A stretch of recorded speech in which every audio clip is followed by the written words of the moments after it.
My guest today is Emmy Award-winning journalist and best-selling author Elizabeth Vargas. She has traveled the world covering breaking news stories and in-depth investigations. She has co-hosted the hit show 2020 and previously served as co-anchor of World News Tonight, anchor of World News Tonight Sunday, news anchor and co-host on Good Morning America, and co-anchor for Primetime Monday and Thursday. Welcome to my show, Elizabeth.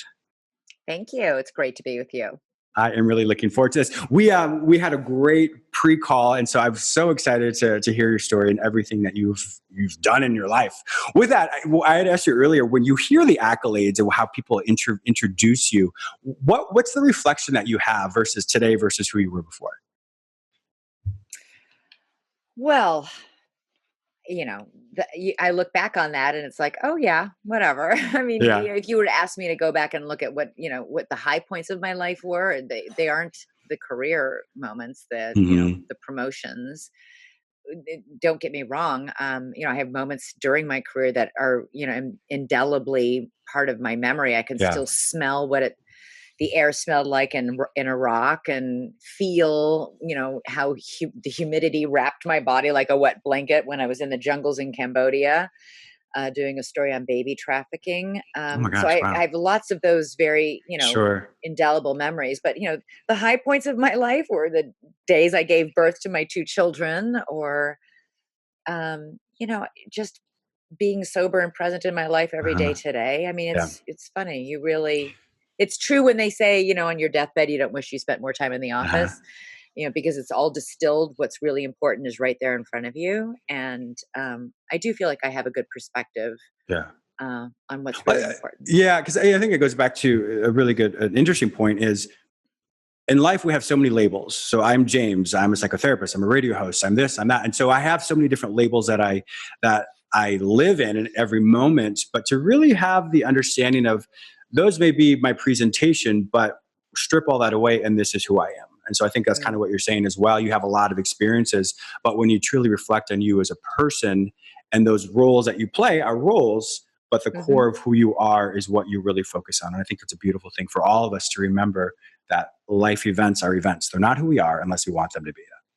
Right. Good and bad, by the way, because Certainly. I think we and others have a tendency to define people by bad events. Yeah. And that happened, or you did that, and you're this as a That's result. a label. And Sure. yeah, Exactly. yeah. I know when you were younger and pretty much your whole life, you really struggled with anxiety. Can you tell us I more about did. that? Oh my gosh, my earliest memory in my entire life was when I was 3 years old. I remembered something traumatic when I was 2. I broke my leg, and I Oh my remember gosh. them sawing the cast off, and I have a snapshot memory Wow. of the abject terror, because I thought they were cutting off my leg.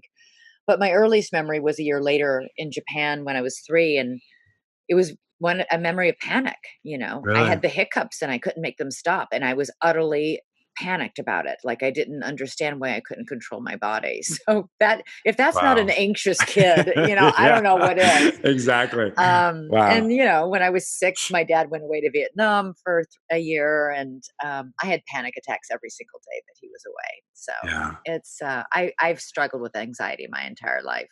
I had one therapist who said to me, "It's astonishing that you didn't try and self-medicate sooner than Yeah. you did," Yeah. because I basically white knuckled my way through childhood and adolescence, and didn't start to drink at all, really, until I was in my 20s. Wow. You know what's interesting, Elizabeth? Hearing you say when you were 6 years old and your dad was in Vietnam and you were so anxious for him, and then fast forward years later, you are in war zones and Yeah. you put yourself in the same position. Have you ever thought about that parallel process there, or that correlation there at all? I think that's interesting. I think what I had at the age of 6 was, a severe case of, attachment disorder. Sure. Makes sense. I Yeah. was panicked that I was afraid my parents were going to abandon me. My panic Mm. attacks would happen every morning when my mom would have to leave for work before I went to school. I was in kindergarten and then first grade. Oh, wow. And I can clearly now, as an adult, looking back on it, and with the help Uh, of a couple therapists, obviously my father was gone, and I knew he was in a war zone. We were uh, in Okinawa, which was a staging base for a lot of the troops going in and out of Vietnam. And my mom was leaving me every morning, at 7 a.m., and I mm. would have a panic attack. I Oh, could not stop it to save my life. wow. So, and felt great shame about it. So much shame that, what's so extraordinary is that I never spoke to anybody, my mom, my dad, a teacher. No, we moved every year. So, Yeah. I didn't know anybody well enough in my life long enough for anybody to be able to feel safe enough to talk to them. And, military bases are not where people, at least at that point in time, we weren't even helping the vets coming home from Vietnam with their Yeah, I know. PTSD. Yeah. Nobody was helping the kids. So sad. So, Yeah. So when you said you didn't talk to them, they could obviously see you crying, but did they know that you had coupled shame with that? No, it's so interesting. I asked my mother just a few years ago, like, what did you say to me to try and comfort me every morning during those panic attacks? And she said, I didn't say anything. I didn't know how to comfort you. Wow. And I called my sister and I was like, I could not believe that. Yeah. But, I have to remember my mother was 28 years old with 2 young children. She was pregnant with my little sister, and she had a husband in a war where people were dying every day. So she had a lot on her plate, and she did the best she could. It wasn't good enough for me at that point. It certainly I needed more help than I got, for sure. And then the night that she went to go give birth to my sister, I remember having that panic attack, and a labor lady was over watching us, and I got out of bed and ran to the front door, to again, cling and cry and beg and sob and plead with my mother not to leave me, as I did during these panic attacks. And this neighbor lady stopped me and said, "What is the matter with you?" And in that moment, I was only 6. And in that moment, I just knew, like, this is bad. This is something I have to hide. Oh gosh, And I'm sorry. after Yeah. that, I tried to hide it. I never, ever told anybody ever in my life that I was Wow. anxious. With having to hide it and that shame that goes along with it, how did that affect your self-esteem and your, I guess, your presentation to the world?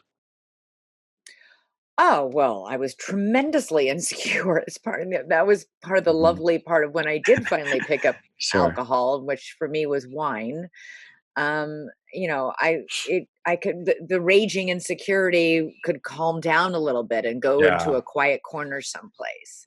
It gave me a little more, I didn't feel so much social anxiety. I didn't feel like I always thought I wasn't somebody else was always smarter and better and prettier and, fill in the blanker Yeah. than Yeah. I Cool. Yeah. was. I understand. Yeah. So, yeah, I think when you grow up and spend your entire life hiding something that you believe to be shameful and weak, and you're investing everything to keep that a secret and to Yeah. try and survive life without it, overwhelming you. I mean, I Yeah. sometimes feel like a lot of my childhood, and especially childhood, but even adolescence, it was like I was in a swimming pool and you're up, the water is just up, it's, and Yeah. you can just keep your nose in your mouth out of the water, and you're, paddling like mad underneath the water to keep your,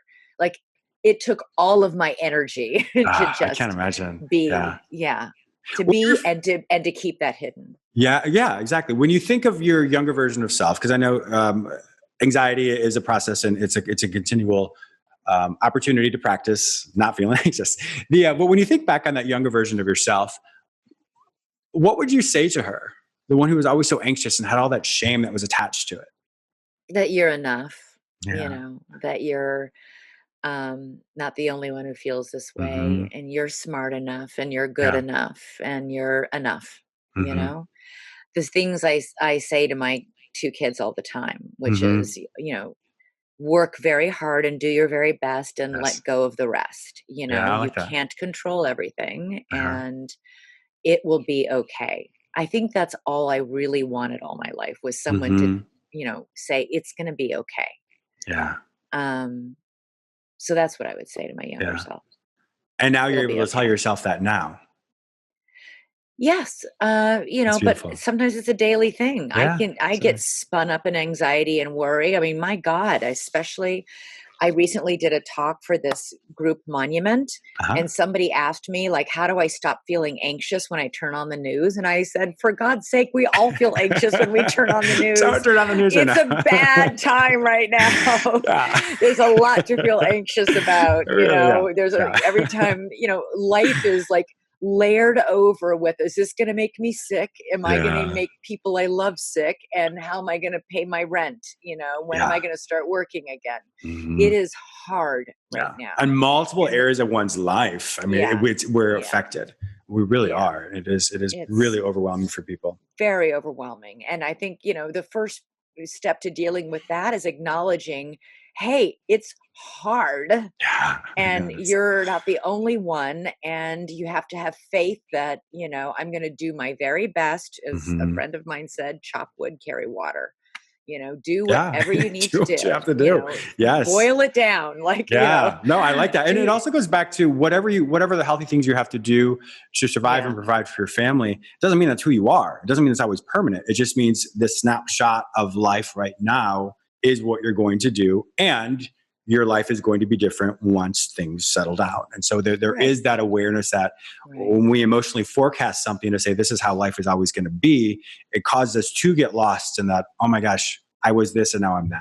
And so that can be a really scary and overwhelming time, but just the recollection or the remembrance that what's happening today doesn't mean that that's how it's going to be forever. And I think that's a really important thing for us all to remember, is that as crazy as life is now, it doesn't always have to be like that. Transitioning into when you were in your career, you were in front of doing all these amazing things. When did you when did you pick up your first drink, I guess? What happened for you? I started drinking after I graduated from college and started working in local news. And it was a bit of a tradition, because, you go in the morning and the board is empty. The shows, you got to fill the shows, like, the 5 o'clock, the 6 o'clock, the 6:30 news, the 10 o'clock news. And, it's an intensely competitive business between the newsrooms. It's brutally competitive within the newsroom. I mean, it's high pressure. And it was sort of a tradition that everybody would, troop down to the local bar after everything was over and have a few drinks to unwind. And that's when I first discovered for me what power was of a glass of wine. I just felt much less insecure, and all of a sudden I could finally exhale and relax. And the stress seemed to melt away. Of course, what you don't realize is that all the melting away of the stress and the anxiety and the insecurity, that's all just waiting for you when you wake up the next morning. But that's when I started drinking. And I drank, very much moderately, and like most other people, for 20 years. It was. In psychology, we have what's called secondary trauma. So secondary trauma is I hear trauma and then I'm traumatized from hearing that trauma. When you would read, or when you would, I guess just do the news and tell all those stories, and a lot of them I'm sure were traumatic, did that affect the anxiety as well? Or did you internalize any of that? It doesn't affect my anxiety in that direct a way, but I will tell you, because I'm aware of this when it comes to being a mother, that, part of my, listen, I love what I do for a living, and it's a privilege to do the stories and interviews that I have done over the many decades I've done it, and I still continue to do it. But as a journalist, you're out there and you see things and experience things firsthand that most people read about in the newspaper or watch on news from a remove. From afar, And there's a lot we can't show you and don't show you because it is so traumatic.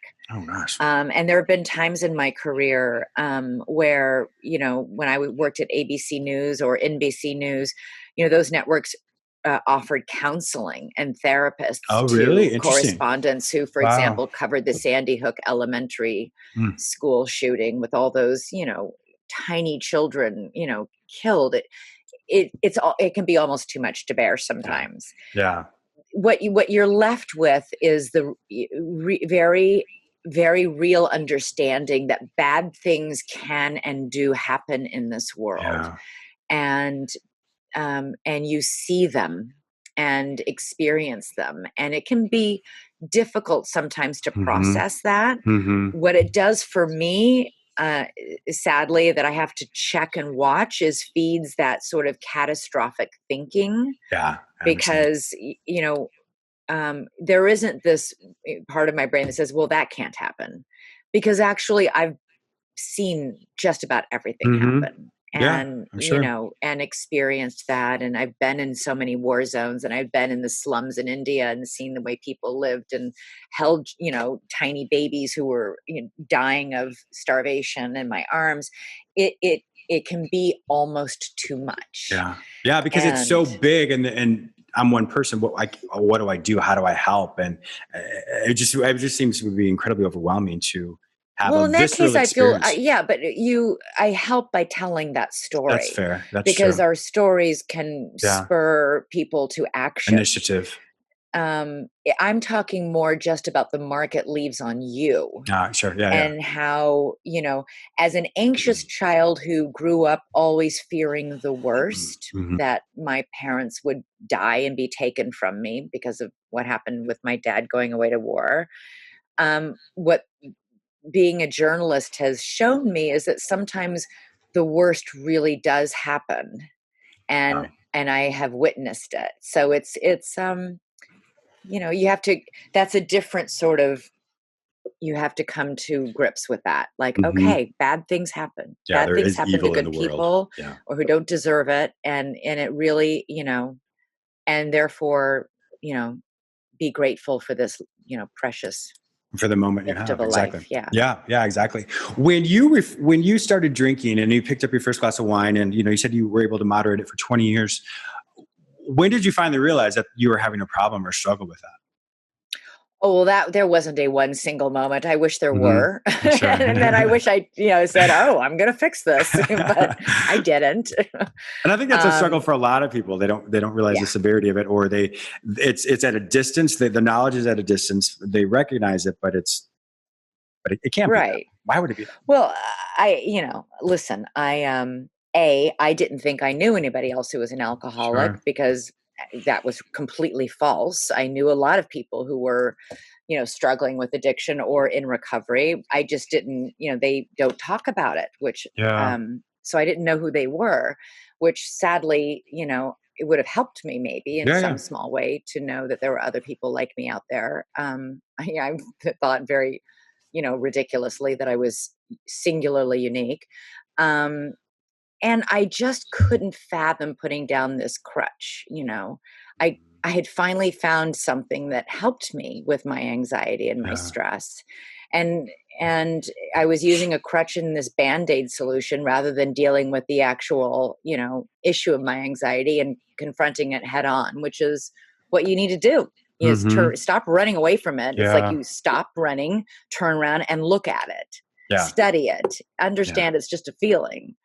But, I didn't learn how to do all of that until after I stopped drinking, and it took me a Sure. long time to figure out I had a problem, even though everybody else, from the outside looking in, it was very obvious. Mm-hmm. Yeah. And it's usually the case. We're usually the last to know in that Well, it's respect. just, you're also not, you know, thinking straight. Sure. Yeah. That's So, true. it's, yeah. What did you do to decouple the ritual of after work you go drink? So at night, if that was the slippery slope for you, that time of the night Mm. or time of the day, what did you do to decouple that so that you removed yourself from the ritual of I'm going to go get a drink? Oh, I remember early on in my sobriety, that I would actually, on my way, I would get done from work and think, "Oh my God, feel like I want to have a glass of wine tonight," and instead I would go to the movies. Love it. On nights Yeah. I didn't have my kids, I would go to the movies Hmm. and get a huge bucket of popcorn. Yeah. And you know what? By the time that movie was over, and I'd had my little treat of, an enormous bucket of popcorn, that had passed. I'm a big believer. Sometimes I went to an evening yoga class. Uh, I'm a big believer in breaking that pattern. Like, why go home yes. and be miserable and wander around the apartment and fight a craving? Change it up, shake it up, go do Yes. something. Yeah. And I Yeah. tell people Exactly. to do that. Like, Hmm. that's a treat for me. I miss my movie theaters and my Yeah. big Yeah. unhealthy movie theater popcorn because But I I loved think you it. had a really, exactly. You had a really good point though, is why go back to the place where your struggle is? And so that can either be anecdotal to our thinking. Why go back to a thought or a memory that we know hurts us when it doesn't serve us today? Or why go back to a physical location if we know that that's where we're going to struggle? So I love the fact that you didn't go home if you didn't have your kids and you knew that that was going to be a difficult time for you.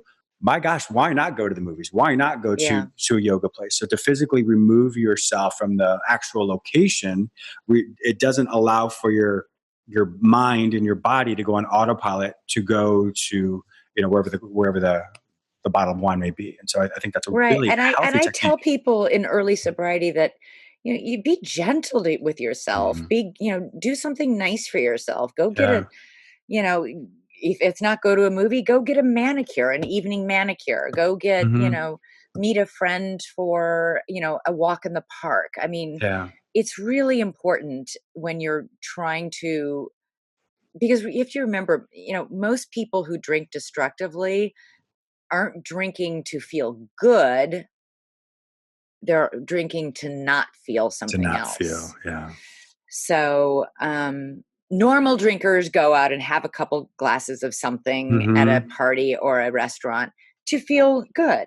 And Hmm. they don't want to feel bad the next morning, so they Sure. stop after a couple Yeah. drinks. Yeah. You know, I wasn't I wasn't like that. I was Yeah. trying not I was drinking to feel good, but I was also drinking not to feel so anxious, not to Hmm. feel so insecure, not to feel so stressed out, not to feel so, certain that I was the one person who hadn't gotten the instruction manual, Oh, in this entire yeah. universe. Yeah. So, That's funny. Well, most people don't realize that whatever the emotional template you're feeling right now. So if I'm feeling really happy, excited, or I'm feeling really sad, whatever the emotional expression is just before you start drinking, that is going to be the foundation for how you express yourself when you get really, really drunk. And so we have, there's what's like a happy drunk or a sad drunk. A lot of it has to do with the mentality just before you go into, before you drink excessively, which is mm, just something for people to consider who drink on a social level or social basis. So, real quickly, I know you mentioned that you had that talk with Monuments. So, real quickly, can you tell us a little bit more about Monuments, that organization? sure, it's an organization that, for people who want to curb or cut, out alcohol in their lives, Hmm. and maybe they offer therapists that you can meet with, which is fantastic because it's all, Yeah, I think, online. yeah, all virtual. There's also doctors who are able to help. Sometimes medication can help with people who are, Hmm. trying to safely remove, alcohol from their lives, Yeah, and community, which is, listen, one of the big things that helps keep me sober is, my community of fellow sober friends. that's wonderful. Yeah, And knowing that I'm not alone, and here, yes. it's really, really an important thing. And that's why I wrote my book. Um, because when I was really struggling, um, it was the loneliest place I've ever Hmm. been in my life. Yeah. And I read other books, mostly by women, because I wanted to hear from people like me. Hmm. And, I thought, gosh, if I can just make one person struggling, feel a little bit less Yeah. alone, whether it's with, alcohol addiction or with anxiety, because those were two huge secrets I kept Yeah. in my life. Yeah. So it And I was, really appreciate. First of all, thank you so much for your transparency and just sharing all of this with us. I know so many of the listeners right now and viewers can really connect with you because the authenticity of your story, the authenticity of your life, and what you've overcome. I mean, you can see that for one, you're passionate about it, and you're passionate about helping people, and I think that's so important. So I want to thank you so much for being an awesome guest on my show today, Elizabeth. If my listeners my want to find out more pleasure. information about you, I guess just turn on the TV. Where would they? Yes. I know. Where would they find more information about you? Well, they can read my book, Between Uh-huh. Breaths. You can find me on Twitter, Vargas TV.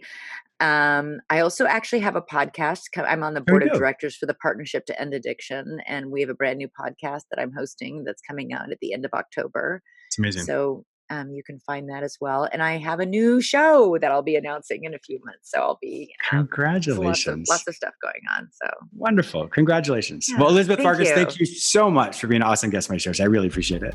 Thank you for inviting me. It was great talking to you, James.